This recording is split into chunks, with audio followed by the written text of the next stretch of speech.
So hey guys, good morning, আসসালামু আলাইকুম, welcome back to my channel. আমি সাবিনা। কেমন আছো তোমরা সবাই?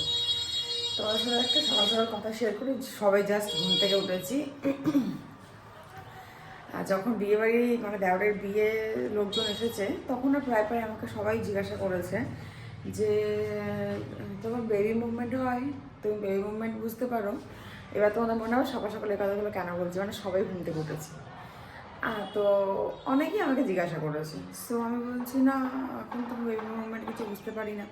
বলছে 4 মান্থ থেকে তো বেবি মুভমেন্ট হয়, তুমি বুঝতে পারো না?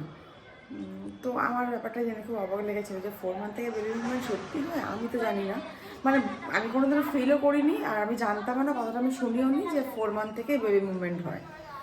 সো আমি এই ব্যাপারটা নিয়ে না খুব চিন্তায় ছিলাম। বেশ কয়েকদিন ধরে আমি নোটিস করেছি, আমাকে মানে কয়েকজন বলেছে যে পুরো শান্ত হয়ে শুয়ে থেকে পেটে হাত দিয়ে দেখবে, তাহলে তুমি ফিল করতে পারবে, বুঝতে পারবে। হ্যাঁ, তো মানে আমার তখন টেনশন হতো যে যদি 4 মান্থ থেকে হয় তাহলে ওর থেকে তো অনেকটাই বেশি টাইম, তাহলে তো আমার হওয়ারই কথা, আমি তো বুঝতেই পারবো।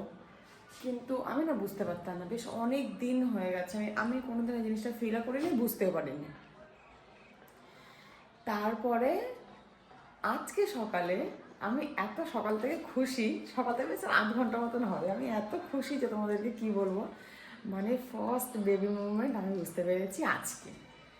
এটা আমার জন্য একটা বিশাল ব্যাপার, খুশির ব্যাপার যে এতদিন সবাই বলতো আর আমি অবাক হয়ে শুনতাম আর ভাবতাম যে সত্যি এরকম হয়, এত এত কম টাইমের মধ্যে বোঝা যায়। মানে আমি খুব এক্সাইটেড ছিলাম জিনিসটার জন্য যে আমি কবে ফিল করবো, আমি কবে বুঝতে পারবো। সো আজকে ঘুম ভাঙার পরে আমি না মানে আমার ডান পাটাতে ভীষণ ব্যথা করে। সো ওটাকে সোজা করবার চেষ্টা করছিলাম। তারপরে না পেটে হাত দিয়েছি, দেখছি মানে 5 টাইমস মানে মুভ করেছে। আমি ওকে বললাম দেখো দেখো হাত দিয়ে বুঝতে পারছো? ও হাত দিয়ে বলছে না, আমি কিছু বুঝতে পারছি না। সো আমি বুঝতে পারলাম, আজকে ফিল করতে পারলাম আলহামদুলিল্লাহ যে ঠিক আছে সব কিছু। এটা অনেক বড় একটা ব্যাপার, বুঝতে পারো, আর আমার জন্য অনেক খুশির একটা ব্যাপার, বুঝতে পেরেছো? সো আমি ভাবলাম চলো তোমার সাথে সকাল সকাল শেয়ার করি, তাই জন্য শেয়ার করেছি। এখন সবে ঘুম থেকে উঠেছি, ব্রাশ করিনি, কিচ্ছু খাইনি। একটু বমির ওষুধ তো আমাকে আগে এনে দাও, কি বলছি। সো এখন গ্যাসের ওষুধ খাবো, বমির ওষুধ খাবো, তারপরে কিছু খাবো। আর অনেকদিন পরে আজকে মেথি মৌরির পানি ভিজিয়েছি, এই দেখো মেথি মৌরির পানি ভিজিয়েছি, আজকে একটু মেথি মৌরির পানি খাবো। কারণ কি, ডাব আনতে গেলে সে স্টেশনের ওদিকটাতে যেতে হয় আর রেগুলার বেসিসে পাওয়াও যায় না। সেই জন্য ভাবলাম আজকে মেথি মৌরির পানি খাবো একটু। আর তারপরে চলো কী টিফিন করবো কী না করবো সেটা ভিডিওতে বলছি। আর এখন থেকে ব্লগটা স্টার্ট করলাম। আই হোপ ভালো লাগবে, ভালো লাগলে like, comment, share, channel subscribe করে পাশে থাকতে হবে, ঠিক আছে? চলো। মা কথার অর্থটা অনেক বড়, আর মা কথাটা শুনতে ঠিক ততটাই ছোট, তাই না? তো চলো আজকে তোমার সাথে বলি, একটা নারী কখন মা হয়? যখন সে সব রকম জ্বালা যন্ত্রণা, ঝড় ঝাপটা, কষ্ট সব কিছু সহ্য করে, তারপরে গিয়ে মা ডাক শুনতে পায়, তাই না? তো আমরা প্রতিটা নারী যারা যারা মা হয়েছি বা যারা যারা মা হচ্ছি, মানে সেই পর্যায়ে রয়েছি, তারাই কিন্তু একমাত্র জানে যে মা হওয়ার কতটা কষ্ট, মা ডাক শোনা অতটাও সহজ নয়। এবারে তোমাদের মনে হবে যে কেন এই কথাটা বলছি। আমি আমারটাই বলি, ঠিক আছে? অন্য কারোরটা তো বলতে পারবো না, তার কি কি সিমটম ছিল, কি কি কষ্ট হয়েছে, কি কি ফেস করেছে। চলো এবার আমি আমারটা বলি। আমার শুরুতে যেটা দেখেছো, প্রেগনেন্সির শুরুতে মানে ফার্স্ট মান্থ থেকে আমার যেটা প্রবলেম হতো, অতিরিক্ত পর্যায়ে বমি।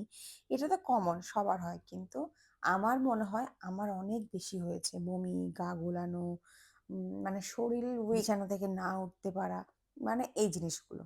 প্রথম মাসটা তো এরকম চলেছে। সেকেন্ড মান্থটা তো মায়ের বাড়িতে কাটিয়েছি, আমি কিছুই বুঝতে পারিনি, সংসারে আমার কাজকর্ম কিছুই করতে হয়নি, কোনো কিছু আমাকে দেখতে হয়নি। কিন্তু হ্যাঁ, অনেক কিছু আমাকে সহ্য করতে হয়েছে, মানে আমার শরীরে যে চেঞ্জিংটা সময় সময় এসেছে, সেটাকে আমাকে অ্যাডজাস্ট করতে বেশ অনেকটাই সময় লেগেছে। যেরকম বরের সাথে কোনো কিছু মানিয়ে নিতে পারছি না, তারপরে এখানে ঘর দোর নোংরা ওরকম পড়ে আছে, এদিকে শরীরে চলছে না, চোখেও দেখতে পাচ্ছি না। বরের পক্ষে করাও সবকিছু সম্ভব নয়, কারণ জানো বেটা ছেলেরা সংসারের কাজকর্ম সবকিছু সে করে উঠতে পারে না। আর বলতেও ভালো লাগে না, সত্যি কথা বলতে যেটা। এগুলো তো চলতে থাকে, কিন্তু থার্ড সেমিস্টার থেকে আমার কিছু প্রবলেম শুরু হয়। যেরকম মানে চেঞ্জিং মানে ভীষণভাবে আসে, একটা মুড সুইংয়ে তো ভীষণভাবে ব্যাপার থাকেই। তারপরে এই ধরো আমার পায়ের, ডান পায়ের মানে হাঁটুর উপর থেকে আর থাই পর্যন্ত মানে এত পরিমাণে জায়গাটা ঠান্ডা হয়ে থাকে, আর এত পরিমাণে পেন ঠিক নয়, মানে অসাড় হয়ে যাওয়া, মানে জায়গাটা যেন মনে হচ্ছে আস্তে আস্তে শূন হয়ে যাচ্ছে, মানে এই জিনিসটা প্রচুর পরিমাণে হয়। তারপরে অতিরিক্ত পর্যায়ে খিদে পাওয়া, মানে খিদেটা এত বেশি পায় এখন। আমি যেরকম শুরুর দিকে মাছ মাংস ডিম খুব একটা বেশি খেতে পারিনি, এখন খেতে পারছি, কিন্তু খাওয়ার পরে আমার বমি হয়ে যাচ্ছে। এখন আমি খেতে পাচ্ছি, তারপরে বমি হচ্ছে। তারপরে আরেকটা জিনিস হচ্ছে, আমার যে গলা, মানে গলার কাছটাতে সারাক্ষণ না যেন মনে হচ্ছে কিছু একটা আটকে রয়েছে। সে মানে বমি হওয়ার পরে হচ্ছে, বমি না হলেও হচ্ছে, মানে সারাদিন গ্যাসের ওষুধ, বমির ওষুধ খাওয়ার পরেও এই জিনিসগুলো হচ্ছে। এগুলো তো চলছে। তার সাথে সাথে ডাক্তার আমাকে প্রচুর মেডিসিনস দিয়েছে, যেরকম আয়রন, ফলিক অ্যাসিড, ভিটামিনস, এগুলো দিয়েছে জানো। কিন্তু বিশ্বাস করো, একটা ওষুধ খেতেই পাচ্ছি না। ওষুধ খেয়ে খাচ্ছি, এত গ্যাস হচ্ছে, কনস্টিপেশনের প্রবলেম হচ্ছে, বমি হচ্ছে, মানে আমি সহ্যই করতে পারছি না, ওষুধ পেটে তলাতেই পাচ্ছি না, তারপরে তো বমি লেগেই আছে। একটা সময় গিয়ে তো বমি কমে যায়, এটা কম বেশি সবাই আমাকে বলেছে যে এই সময়টায় হচ্ছে, কিন্তু একটা সময় পরে কমে যাবে। কিন্তু বিশ্বাস করো, বমিটা কমছে না। আমি সবকিছু খাচ্ছি, আমার কিন্তু খেতে কোনো অসুবিধা হচ্ছে না, আমি মাছ মাংস ডিম সবকিছু খেতে পাচ্ছি, কিন্তু খাওয়ার পরে সমস্যা হচ্ছে, বমি হচ্ছে। তো এরকম শরীরের চেঞ্জিং আমার মধ্যে এসেছে, ধাপে ধাপে চেঞ্জিং এসেছে। পরে এখন আরো একটা জিনিস হচ্ছে, যেরকম ধরো আমি রাত্রি 10টার মধ্যে আমি খাবার খেয়ে নিচ্ছি, আমার খিদে পাচ্ছে, আমি খেয়ে নিচ্ছি, তারপরে না, মানে আমি যে ঘুমাতে যাবো, আমার ঘুম আসছে না।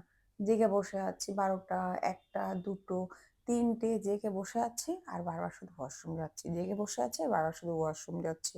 মানে এইভাবে তো বলতে গেলে পুরো আমার মানে কি বলবো, মানে 4th সেমিস্টারটা পুরো এইভাবে আমার কেটেছে।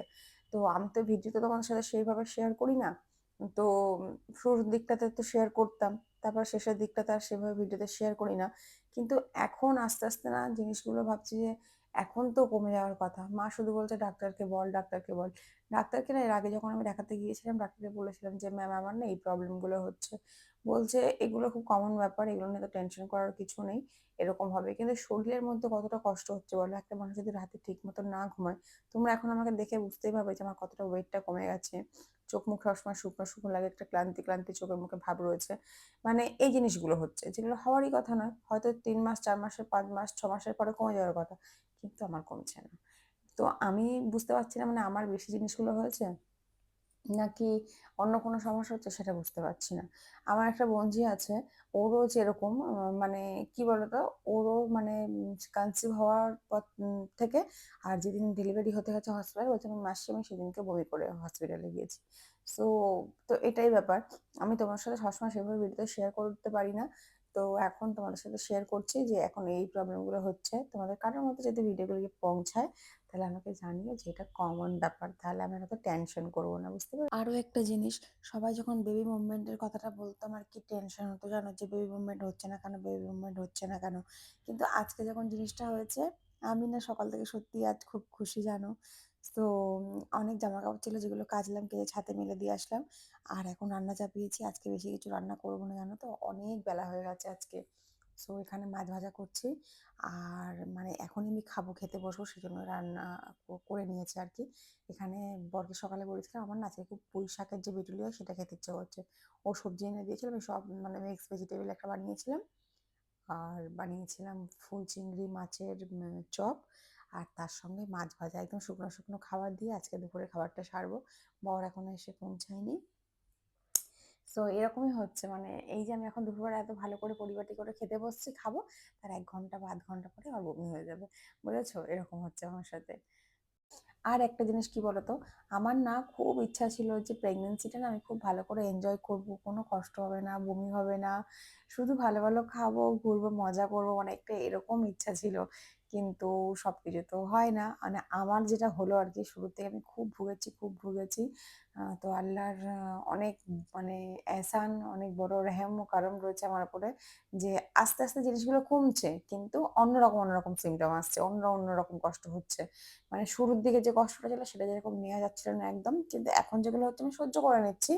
বাট ঠিক আছে, এরকম একটা ব্যাপার। আর সহ্য না করে যাবোই বা কোথায় বলো, যতক্ষণ ডেলিভারি হচ্ছে ততক্ষণ আমাকে এগুলো ফেস করতেই হবে।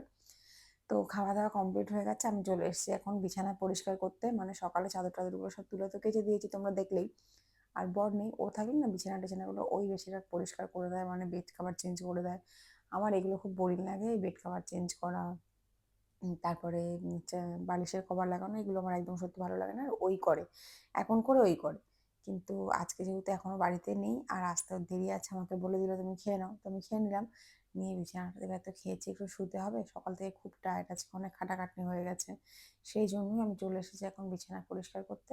একটু বিছানা টিছানাগুলো ক্লিন করে নেবো, নিয়ে ঘুমাবো। আর আজকে ভিডিওটা তো খুব একটা বড় হলো না, মোটামুটি যতটা যা শ্যুট করতে পারলাম তোমার সাথে শেয়ার করলাম। কারণ সব দিন শরীর সময় ঠিক থাকে না, তারপরে মন ভালো থাকে না, ওই যে বললাম যে মুড সুইংয়ের একটা ব্যাপার মাঝে মাঝে চলতে থাকে। তো সেই জন্য আর কি ভিডিও তোমার সাথে সেভাবে শেয়ার করা হয় না।